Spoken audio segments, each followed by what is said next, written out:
At sa video ito ay pag-uusapan natin at i-guide ko kayo on how to find account info and UID in coins.ph app.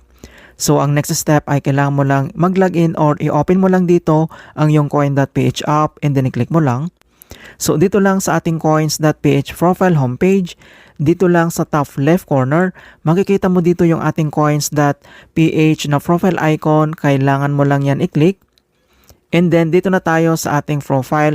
So makikita mo na dito yung ating name and then yung status ng ating account na verified na tayo. And then next, ito na yung tinatawag na account info.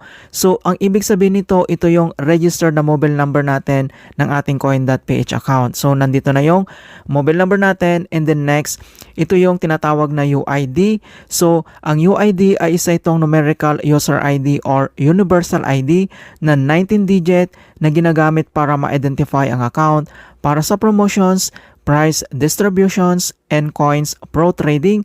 Isa din ito sa permanent platform specific identifier. Ayan, so 19-digit ito. Makikita mo lang dito sa ating profile. Magkasama itong account info and then yung UID and other details na dito naman yung referral, rewards hub, identity verifications, account limits, help center, and then yung settings. Ayan, so ganyan lang po kasimple kung paano natin hanapin at i-view yung ating account info and then yung UID and then yung UID ng ating coin.ph app. Hope na nakapagbigay ako ng konting kalaman at guide tungkol sa coin.ph app tutorials. Thank you guys and see you in my next tutorials.